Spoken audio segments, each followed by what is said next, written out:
Assalamualaikum warahmatullahi wabarakatuh. Perkenalkan, kami dari kelompok 7 atas nama Rijal Simawan Alam dan juga Rehan Hafid Rahmat. Pada video kali ini kami akan presentasikan hasil dari kelompok kami, ini materi mengenai menyiasati keterbatasan modal. Mari kita bersama.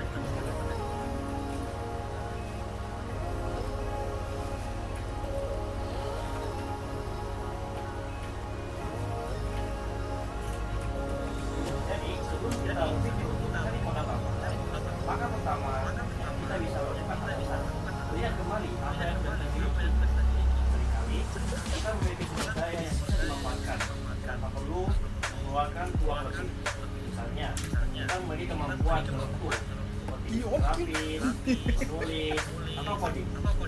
Itu bisa menjadi modal awal untuk menawarkan jasa tanpa perlu investasi besar. Nah, itu fasilitas yang ada di kampus, perpustakaan, gratis, atau ruang kerja bersama. Itu juga bisa menjadi tempat ideal untuk merintis usaha kecil. Dan juga jangan lupa untuk memanfaatkan jaringan pertemanan dan komunitas. Dengan berkolaborasi, kita bisa berbagi sumber daya, yang bahkan peluang pasar. Contohnya, jika seseorang ahli dalam pemasaran dan temannya pandai dalam produksi, maka mereka bisa bekerja sama untuk membangun bisnis tanpa perlu merekrut tim dari awal. Jadi, sebelum mengeluh tentang kurangnya modal, mari kita coba evaluasi apakah apa yang sudah kita miliki. Jadi solusinya ada di diri kita. Selanjutnya, itu kita bisa mencari modal alternatif. Ya, kita sudah mengevaluasi sumber daya dan ternyata kita tetap membutuhkan tambahan modal, maka jangan khawatir. Ada banyak cara untuk mendapatkan modal tanpa harus langsung mengambil pinjaman bank. Salah satunya adalah dengan bootstrapping, yaitu menggunakan tabungan pribadi untuk membangun usaha secara bertahap.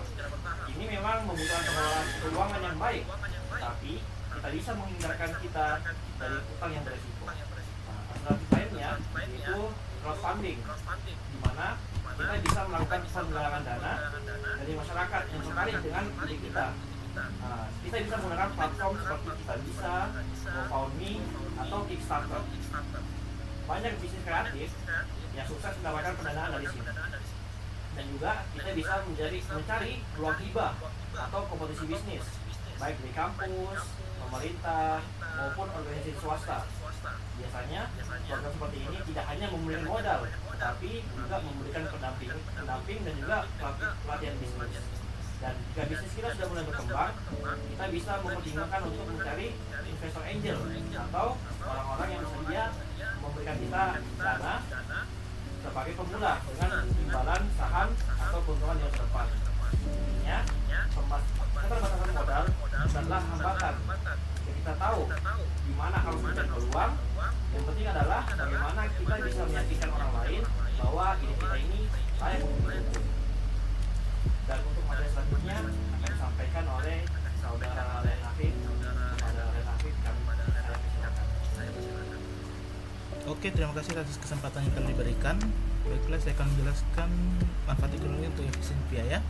Teknologi merupakan alat untuk membantu pelaku usaha untuk menghemat pengeluaran. Kita bisa menggunakan media sosial sebagai sarana promosi gratis, aplikasi desain untuk membuat materi pemesanan sendiri, hingga platform e-commerce untuk menjual produk tanpa harus memiliki toko fisik.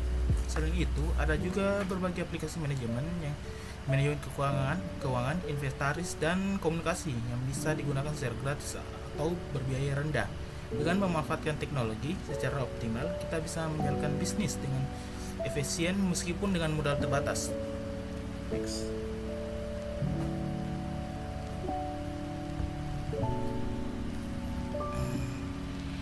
Ya, selain efisiensi lewat teknologi, penting juga untuk memilih model bisnis yang tidak membutuhkan modal besar. Contohnya seperti itu jasa freelance, sistem pre-order, dan dropshipping. Nah, jasa freelance memanfaatkan keahlian pribadi dan bisa dijalankan tanpa biaya. Sedangkan pre-order memungkinkan kita untuk menerima pembayaran sebelum memproduksi barang sehingga tidak perlu stok.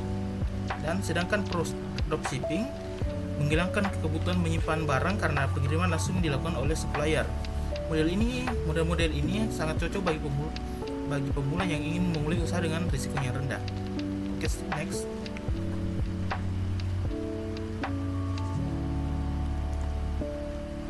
Coba deh, jaringan. Ya, oke, aman. Ya, langkah-langkah penting lainnya adalah membangun jaringan dan menjalin kemitraan. Dengan bergabung dalam komunitas bisnis, mengikuti seminar atau workshop, kita bisa mendapatkan pengetahuan, dukungan, dan peluang kolaborasi.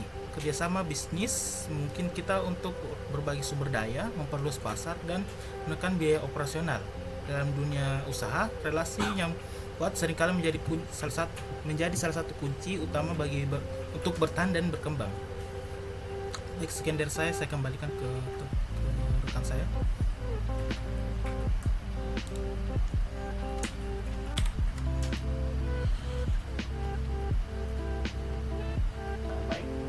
Baik, begitu sekian materi kami. Jika ada salah kata, mohon maafkan.